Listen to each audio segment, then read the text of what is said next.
All right, cheers everyone. Ready for a deep dive into something delicious. Always up for a little taste of knowledge. What are we diving into today? Today, we're cracking open the world of brewing beer. Really? I always thought brewing seemed kind of, well, magical. Like, how do they turn all those grains and hops into something so, I don't know, drinkable? Right. It seems so simple when you just see the final product, but trust me, there's a whole lot of science and a good dose of art that goes into every sip. Luckily, we've got a great episode of Process Pitch to guide us through it. Process pitch. It's a podcast that breaks down different business processes, and in this episode, they tackle homebrewing. Interesting. So it's like a deep dive inside a deep dive? Exactly. They've got Maximilian, a homebrewing enthusiast, walking us through his process. They even have a whole system for evaluating how efficient and replicable the process is. Sounds intriguing. Hmm. So where does this Maximilian fellow start? What are the fundamental steps involved? Well, he starts off by saying brewing is as straightforward as my life. That doesn't exactly inspire confidence, does it? Right. Haha, right. And as you can imagine, it gets pretty complex. But to break it down simply, it starts with milling the greens, like barley and stuff. Okay, so kind of like grinding coffee beans. Yeah, exactly.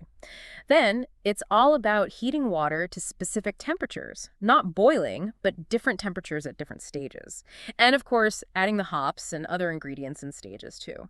It's amazing how many steps are involved even before you get to the fermentation part. Right. And each step has its own quirks. Like Maximilian talks about the importance of water quality, even mentioning how Vienna's water, while great for drinking, can affect the taste because of its hardness. Water hardness, how does that even play a role? It's all about the mineral content. See, hard water has more calcium and magnesium, and those can react with the compounds in hops. So it can mess with the bitterness and even how clear the beer is. Who knew?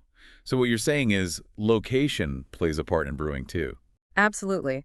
Different regions are known for their unique water profiles, which have a huge impact on the final product. Imagine brewing a Guinness, which is famous for that dry taste, with soft water. It just wouldn't be the same. That's incredible. So there's a whole science to this that I never even considered. So we've covered water. What about the actual process itself? Well, after milling the grains, which, by the way, is more than just grabbing a bag of flour from the store. Oh, I imagine the grind size matters, doesn't You it? got it. You don't want to pulverize the grains, just crack them open so those sugars can be extracted during the mashing. The mashing. Yeah, that's where those starches in the grain get converted into the sugars that the yeast will eventually turn into alcohol. It's like a chain reaction of flavor. This is fascinating. It's amazing how many layers there are to this process. Right. And speaking of layers, let's not forget about the hops. Ah, yes, hops.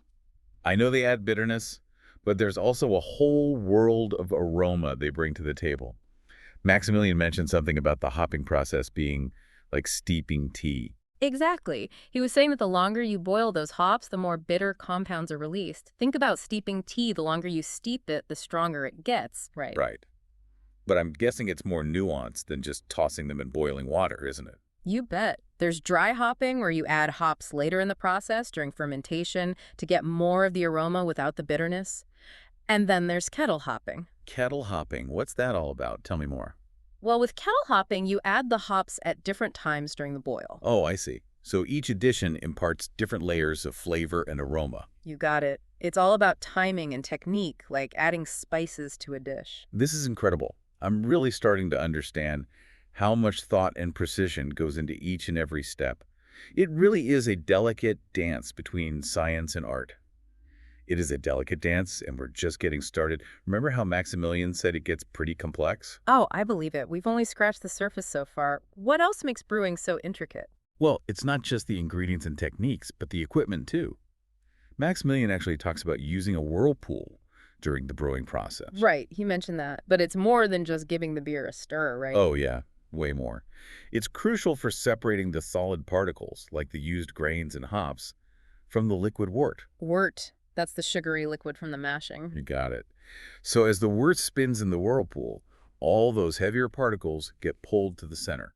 Creates a cone-shaped pile at the bottom. So it's like a natural filtration system built right into the process. Exactly. Pretty ingenious when you think about it. It's a method that brewers have been using for ages, long before fancy filters came along. That's amazing. But how does that work on a larger scale, like in those big breweries? Seems like more than just a kitchen counter operation. You're telling me.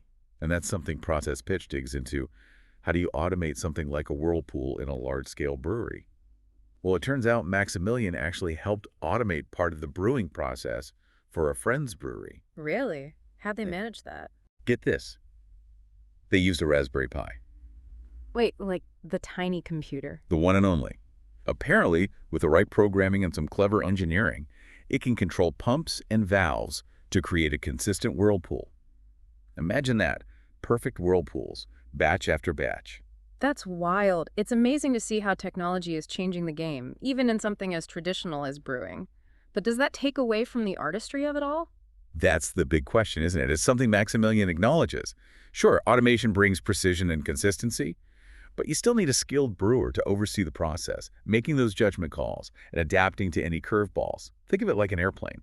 Mm. The autopilot can handle a lot, but you definitely still want a pilot on board. It's like having a co-pilot for your beer. Makes sense to me. So even with all the tech advancements, the human touch is still key. Absolutely. You can't program intuition and creativity. A brewer needs to be able to read the situation, make adjustments, experiment with flavors. That's where the real magic happens. And that's something Process Pitch emphasizes too. It's not just about whether a process can be automated, but how adaptable and innovative it is. They gave brewing high marks for that, And right? they did. They even have a specific score for reusability, which looks at how easily a process can be adapted to different situations.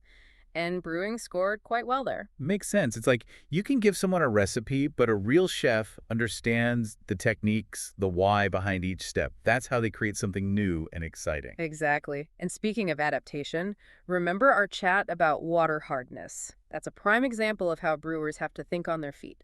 They might use different malts, adjust the mashing temperature, all to compensate for variations in the water. It's like being a beer chemist. Right. It really is a science. And speaking of ingenuity, Maximilian drops this fascinating historical tidbit about carbonation. You know those bubbles that make beer so refreshing? Who doesn't love a good head on their beer? What about them? Well, before modern methods, brewers got pretty creative. They didn't have pressurized CO2, so they would add a little sugar to those sealed kegs after fermentation. Wait, seriously, just sugar? How did that even work? So the remaining yeast in the beer would actually consume that sugar. And as a byproduct, CO2. Natural carbonation, baby. Wow, that's seriously resourceful. It really makes you appreciate how far things have come, doesn't it? It does. It's a good reminder that even something as simple as a glass of beer has a whole lot of history, innovation, and problem solving behind it. And that innovation continues to this day. I mean, with all these craft breweries popping up, there are always new flavors and techniques to discover. This whole conversation has me seriously craving a cold one, though. It really makes you think about all the experimentation that must go on behind the scenes. I mean, we talk about beer styles like they're these fixed things, but there are so many variables. That's the thing about brewing, right? And this beautiful blend of tradition and experimentation. You have these classic techniques that have been around forever, but there's always room for a brewer to get creative, add their own personal touch. It's like Maximilian was saying, even though his homebrewing process got high marks for automation potential, the process pitch folks gave it a lower score for reusability because it was so specific to his setup, his beer style. Exactly. And that's a big takeaway for everyone, not just brewers. A process that's perfect in one scenario might not translate to another. You really have to understand the why, the principles behind each step, to adapt it successfully. It's like learning a new language, right? Memorizing phrases will only get you so far. To really communicate, you need the grammar, the structure. Perfect analogy. And speaking of communication, remember how Maximilian mentioned that he hadn't documented his process very clearly at first? Yeah, something about just scribbling it down quickly and missing some key details. Right. And he actually gave himself a pretty low score for readability because of that. Makes sense. Who wants to follow a jumbled recipe? Exactly. Yeah. Having a well-documented process is essential for consistency, for scaling up, and even for experimenting down the line. It's like those instructions you get with furniture. A clear, step-by-step guide makes all the difference. Couldn't have said it better myself. In the world of brewing, that clear communication can make or break the final product. So it's more than just making a good beer. It's about sharing that knowledge, that passion. Exactly. And that's what we're all about here on The Deep Dive, right? Exploring the stories behind everyday things and giving our listeners something to think about. And speaking of stories, this deep dive into brewing has been a wild ride. We've covered so much ground, From the basics of milling grains to the complexities of water chemistry, from the art of hopping to the ingenuity of natural carbonation. Don't forget about those Raspberry Pi whirlpools. Oh man, how could I? Who knew there was so much to discover in a glass of beer? It just goes to show there's always more to learn, no matter how familiar something might seem. Couldn't agree more. So, to all our listeners out there, next time you're enjoying a cold one, take a moment to really savor it. Think about the science, the history, the sheer artistry that went into crafting that perfect pint. Cheers to that. Cheers. And as always, thanks for joining us on the deep dive. We'll catch you next time.